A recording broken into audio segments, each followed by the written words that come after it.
Hi, Sarah. Hi, Roxy. I'm so excited to be talking with you about our book project and letting the world know about it.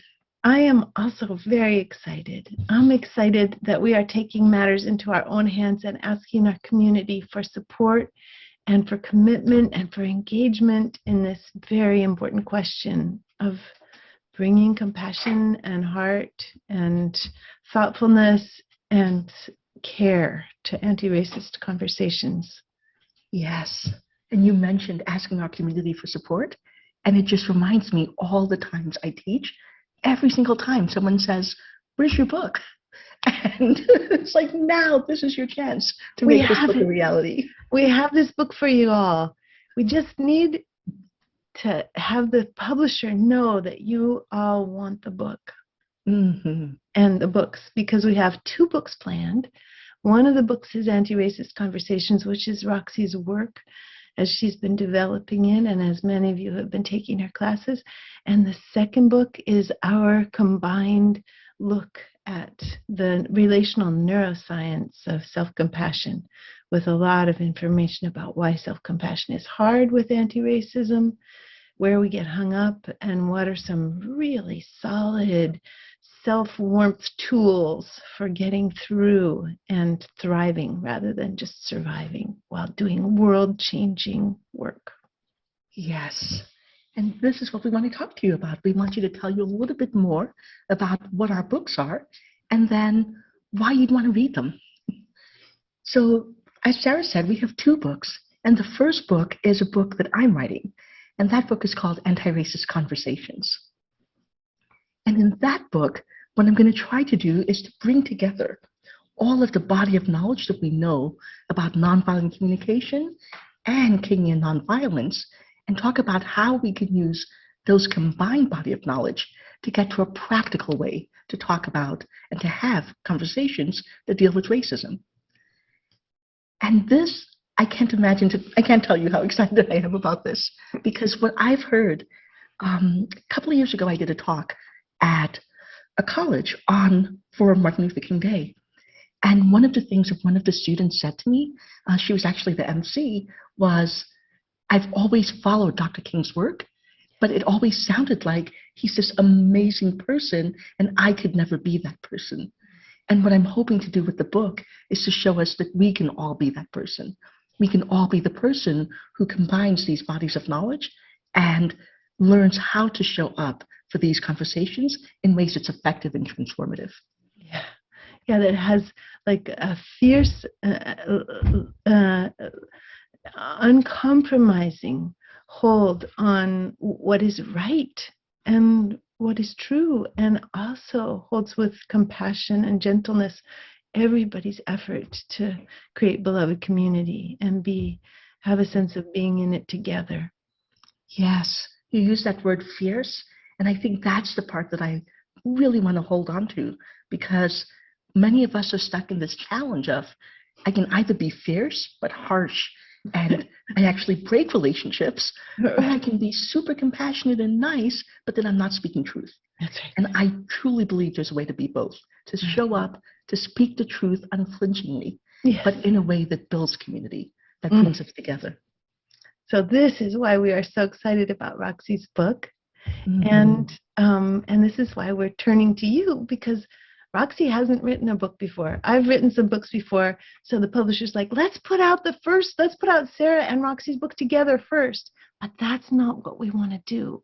We want to get your support so that we can put Roxy's book out first, so that that can be the starting point, and then that the workbook comes after it, and the deepening into the tools for self-compassion with the relational neuroscience comes after it and supports it. So without your help, we don't get to do that. Without your help, because Roxy does not yet have a book out, we don't get to say, nope, Roxy's book first. But with your help, we do get to say Roxy's book first.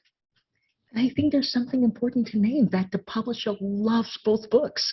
And there's just something so tragic about, in some ways, the way the book publishing industry, like so many industries, have been impacted by all of the things that have been happening with online marketing and tools.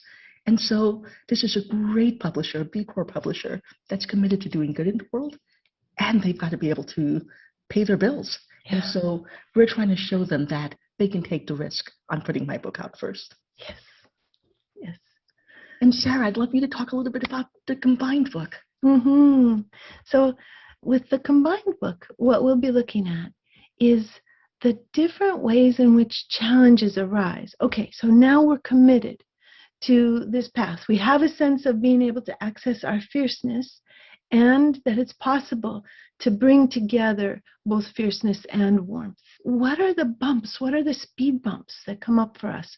And there are some predictable speed bumps that happen with human brains. Human brains have these certain kind of biases that are unconscious and deeply embedded.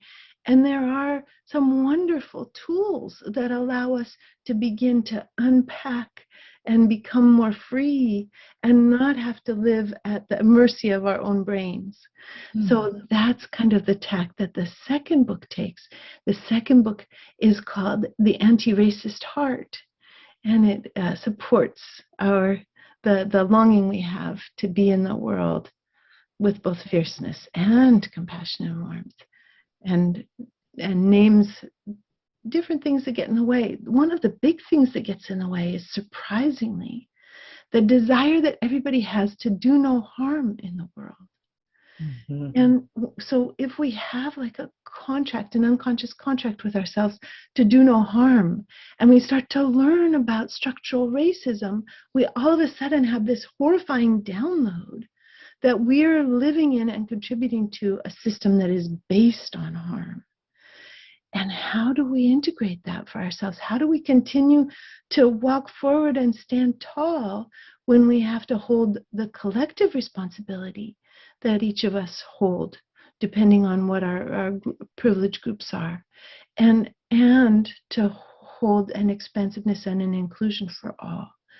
And how do we get rid of those contracts that stop us from being able to integrate the paradox? And I'm really excited about this idea of the workbook, because kind of going back to that story I shared earlier about what the students said, it's not just kind of having the knowledge about how to have these conversations, but it's also working in ourselves. What prevents us when we know that something is wrong, when we know that something is having a harmful impact, from speaking up? Even when we know what we could say, we sometimes don't speak up. And the workbook is meant to help us overcome those barriers so that we can remove the things that block us from using the skills that we hope you'll gain from my book. Yay. Wonderful. Yeah. So, Roxy, who are we writing these books for? Oh, my goodness, for the world. I mean, ideally for the world. But if I wanted to narrow it down a bit, there are a couple of audiences that I really want to read this book. The first audience are activists. I want those of us who are out there doing work, trying to create social change, to do it in ways that continue to build community.